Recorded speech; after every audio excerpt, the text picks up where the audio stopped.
സുഹൃത്തുക്കളെ, അവസാന മണിക്കൂറുകളിലേക്ക് പാലക്കാടൻ പ്രചാരണം കടക്കുകയാണ്. ഇനി വിരലിലെണ്ണാവുന്ന ദിവസങ്ങൾ മാത്രമേ ഉള്ളൂ തിരഞ്ഞെടുപ്പിന്. എന്താണ് പാലക്കാട് സംഭവിക്കുന്നത്? പാലക്കാട് എങ്ങനെ മുന്നോട്ട് പോകുന്നു? നമുക്കറിയാം, തുടക്കം വലിയ വിവാദങ്ങളിലായിരുന്നു. പാലക്കാടിൻ്റെ തുടക്കം, തിരഞ്ഞെടുപ്പ് തുടക്കം ഒരുപാട് ഇതുവരെ കേരളം കണ്ടിട്ടില്ലാത്ത പാതിരാ റെയ്ഡടക്കമുള്ള വലിയ വിവാദങ്ങളിലൂടെ തെരഞ്ഞെടുപ്പ് നടന്ന ശേഷം ഏറ്റവും ഒടുവിലേക്ക് എങ്ങനെ എത്തി നിൽക്കുന്നു, അതാണ് നമ്മൾ ഇവിടെ പരിശോധിക്കുന്നത്. തുടക്കത്തിൽ തന്നെ ഒരു കാര്യം പറയട്ടെ: ചാനൽ നിങ്ങൾ സബ്സ്ക്രൈബ് ചെയ്തിട്ടില്ലെങ്കിൽ ദയവായി സബ്സ്ക്രൈബ് ചെയ്യണം, നോട്ടിഫിക്കേഷൻ ബട്ടൺ എനേബിൾ ചെയ്യണം, വീഡിയോ ഇഷ്ടപ്പെട്ടാൽ ലൈക്ക് ചെയ്യണം, മറ്റ് സുഹൃത്തുക്കൾക്ക് അയച്ചു കൊടുക്കുകയും ചെയ്യണം. അപ്പോൾ നമ്മൾ വിഷയത്തിലേക്ക് കിടക്കുമ്പോൾ, തീർച്ചയായും സമീപകാലത്ത് ഒരിക്കലും കാണാത്ത ഒരു പ്രവചനാതീതമായ തെരഞ്ഞെടുപ്പാണ് പാലക്കാട് നടക്കുന്നത് എന്ന് തന്നെ നമുക്ക് നിസ്സംശയം പറയാൻ സാധിക്കും. എന്താണ് പാലക്കാട് സംഭവിക്കുക? പലതരത്തിലുള്ള പുറമേ കാഴ്ചകൾ പലതുണ്ട്, മാധ്യമ ചർച്ചകളിൽ പലതും നടക്കുന്നുണ്ട്. പക്ഷെ പാലക്കാട്ടെ ജനങ്ങളുടെ മനസ്സിലെന്ത് എന്ന ചോദ്യം വളരെ പ്രധാനപ്പെട്ടതാണ്. ഒരു കാര്യം ഉറപ്പിച്ച് പറയാം: ചാനൽ ചർച്ചകളിലോ ഓൺലൈൻ ചർച്ചകളിലോ ഒന്നും നടക്കുന്ന രീതിയിലായിരിക്കില്ല പാലക്കാട്ടെ ജനം വിധി എഴുതുക എന്ന് തന്നെ കരുതേണ്ടി വരും. കാരണം പുറമേ ഉള്ള ബഹളങ്ങൾക്കപ്പുറം മൂന്ന് മുന്നണികളുടെയും സംഘടനാ സംവിധാനം താഴെത്തട്ടിൽ അവരവരുടെ ശക്തി അനുസരിച്ച് അതിശക്തമായി മത്സരിച്ചൊരു തെരഞ്ഞെടുപ്പാണ് നടക്കുന്നത്. അവരവരുടെ മിഷനറി എത്ര ശക്തമാണോ അതിനനുസരിച്ചുള്ള പ്രവർത്തനം നടന്നിട്ടുണ്ട് പാലക്കാട്. അതിൻ്റെ ഒരു ഫലം എന്ത്? അതാണ് ഏറ്റവും പ്രധാനപ്പെട്ടതായി നമ്മൾ എടുത്തു കാണാനുള്ളത്. നമുക്കറിയാം, പാലക്കാട് ഒരുപക്ഷെ സംഘടനാ ശക്തിയിൽ ഏറ്റവും മുന്നിൽ നിൽക്കുന്ന പാർട്ടികൾ ആരൊക്കെയായിരിക്കും? അത് കാലങ്ങളായി ഇവിടെയുള്ള സി പി എമ്മും ബി ജെ പിയും, പിന്നീട് അതിനും താഴെ കോൺഗ്രസ് എന്ന് തന്നെ പറയേണ്ടി വരും. കാരണം കോൺഗ്രസ് ഒരിക്കലും അല്ലെങ്കിലും എല്ലായിടത്തും ഒരു വലിയ സംഘടനാ സംവിധാനം കൊണ്ട് ജയിക്കുന്ന പാർട്ടിയാണ് എന്ന് നമുക്ക് വിലയിരുത്താൻ കഴിയില്ല. കോൺഗ്രസിൻ്റെ പ്രവർത്തകർ വളരെ ചുരുങ്ങിയ പ്രവർത്തകരായിരിക്കും വീടുകളിലൊക്കെ കയറിയുള്ള പ്രവർത്തനം പലയിടത്തും നടത്താറുള്ളത്.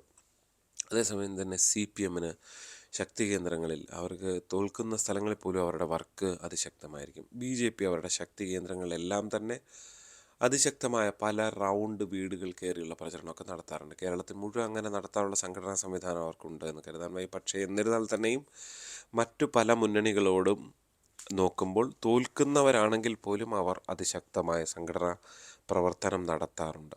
പാലക്കാട് നടന്നത് ഇതിൻ്റെ എല്ലാം അതിശക്തമായ പീക്കിലുള്ള പ്രവർത്തനം എന്ന് തന്നെ പറയും. ഉച്ചസ്ഥായിയിലുള്ള പ്രവർത്തനമാണ് നടന്നത്. അതുകൊണ്ട് തന്നെ പാലക്കാട് നമുക്ക് പെട്ടെന്നൊരു നോട്ടത്തിൽ ഉത്തരം പറയാൻ ഒരു ഒറ്റ ചോദ്യത്തിന് ചോദിച്ചു കഴിഞ്ഞാൽ, പുറമേയുള്ള പ്രചരണത്തിന് ഇവിടെ ആര് ജയിക്കുമെന്ന് ചോദിച്ചു കഴിഞ്ഞാൽ പെട്ടെന്നൊരു ഉത്തരമാണെങ്കിൽ അത് ചിലപ്പോൾ നമുക്ക് രാഹുൽ മാങ്കൂട്ടത്തിൽ എന്ന ഒരൊറ്റ ഉത്തരത്തിലേക്ക് പോകേണ്ടി വരും. കാരണം സോഷ്യൽ മീഡിയ പ്രചരണം അല്ലെങ്കിൽ അങ്ങനെ എല്ലാ തരത്തിലുള്ള പ്രചരണത്തിലും പുറമേയുള്ള കാഴ്ചകളിൽ രാഹുൽ മാങ്കൂട്ടത്തിൽ ജയിക്കുമെന്ന് നമുക്ക് തോന്നിപ്പോകും. പക്ഷേ അവിടെയാണ് ബി ജെ പി സാധാരണ ഇങ്ങനൊരു ഓളമുണ്ടാക്കുന്ന പാർട്ടിയായിരുന്നു നേരത്തെ. അതായത് കുട്ടിക്കലാശം പോലെയുള്ള പരിപാടികളിലടക്കം, വലിയ റോഡ് ഷോകളിലടക്കം വലിയ ബഹളം വെക്കുന്നവരാണ്. പക്ഷെ പാലക്കാട് ബി ജെ പിയുടെ സ്ട്രാറ്റജി തുടക്കം മുതൽ മറ്റൊന്നാണ്. നമുക്ക് തോന്നും ബി ജെ പിയുടെ ഫ്ലെക്സ് അതെല്ലാം ഉണ്ട് ഇവിടെ. പക്ഷേ ബി ജെ പി ഒരല്പം നിശബ്ദമായി, ബി ജെ പിയുടെ കോൺസെൻട്രേഷൻ മുഴുവൻ വീടുകൾ കയറിയുള്ള പ്രചരണത്തിലാണ് എന്നുള്ളതാണ്. അതാണ് ഇവിടെ ഏറ്റവും നിർണായകമാകുന്നത്. രണ്ടാമത്, പുറത്തുള്ള പ്രചരണം തീർച്ചയായും കുറേ വോട്ടർമാരെയൊക്കെ സ്വാധീനിക്കും. കാരണം ടി വി കണ്ടില്ലെങ്കിൽ പോലും ഇത്തരം വീഡിയോകളൊക്കെ സോഷ്യൽ മീഡിയയിൽ നിന്ന് ജനങ്ങളുടെ മൊബൈലുകളിലേക്കൊക്കെ എത്തുമല്ലോ. ഇവിടെ ഫൈറ്റ് കൊണ്ടുവരാൻ, ഞങ്ങൾ യു ഡി എഫുമായൊരു ഫൈറ്റ് ഉണ്ട് എന്ന് കൊണ്ടുവരാൻ സി പി എമ്മിന് കഴിഞ്ഞു എന്നുള്ളതും, സി പി എമ്മിനെ നന്നായി എതിർക്കുന്നു രാഹുൽ മാങ്കൂട്ടത്തിൽ എന്നുള്ളതുകൊണ്ടും, ഷാഫി പറമ്പലിനെ പോലെ അല്ല രാഹുൽ, കുറച്ചുകൂടി യൂത്ത് കോൺഗ്രസിൻ്റെ സംസ്ഥാന അധ്യക്ഷൻ എന്നുള്ള നിലയിൽ പിണറായി വിജയനെതിരെയൊക്കെ അതിശക്തമായ വിമർശനം ടെലിവിഷൻ ചാനൽ ചർച്ചകളിലൊക്കെ ആയിരിക്കും. ഷാഫിയൊന്നും അത്രയും ചാനൽ ചർച്ചകൾ അത്രയും ഇരുന്ന് ബഹളം വെക്കുകയോ അത്രയും സി പി എമ്മുകാർക്കെതിരെ നിലപാടെടുക്കുകയോ ഒന്നും ചെയ്തിട്ടില്ല. പക്ഷേ രാഹുൽ മാങ്കൂട്ടത്തിൽ അങ്ങനെ ചെയ്യുന്ന ഒരാളായതുകൊണ്ട് തന്നെ അത് ഇവിടുത്തെ സി പി എമ്മുകാർക്കിടയിൽ ഒരു വാശി ഉണ്ടായിട്ടുണ്ട് എന്ന കാര്യത്തിൽ യാതൊരു സംശയമില്ല. ഏറ്റവും ഒടുവിൽ നടന്ന ഈ കള്ളനോട്ട്, ഇരട്ട വോട്ട് ആരോപണമൊക്കെ ഉണ്ടല്ലോ, നമ്മൾ ആറ്റിങ്ങൽ ലോക്സഭയിലൊക്കെ കണ്ട പോലെ അത് ഇവിടെ നടക്കുന്നുണ്ട്. അതിൽ ഏറ്റവും പ്രധാനമായി നമ്മൾ കാണേണ്ടത് CPM കോൺഗ്രസ് ഫൈറ്റാണ് അതിൽ ഉയർന്നു വരുന്നത്. അതെല്ലാം ഫലത്തിൽ CPM പിക്ചറിലുണ്ട്. ഇപ്പോൾ സരിനെ പോലെയുള്ളൊരു നല്ല സ്ഥാനാർത്ഥി ജയിക്കുമെന്ന് തന്നെയാണ് CPMകാർ പറഞ്ഞുകൊണ്ടിരിക്കുന്നത്.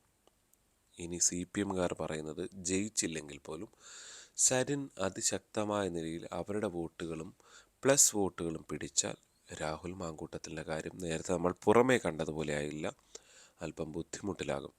അവിടെ സംഘടനാവർക്ക് താഴെ നടത്തുന്ന ഒരുപക്ഷെ മൂന്നാമതാകുന്ന പാലക്കാട്ടുകാർക്ക് അറിയാമായിരുന്നിട്ടും ലോക്സഭാ തെരഞ്ഞെടുപ്പിൽ 43,000 വോട്ട് എന്ന വലിയ വോട്ട് നേടിയ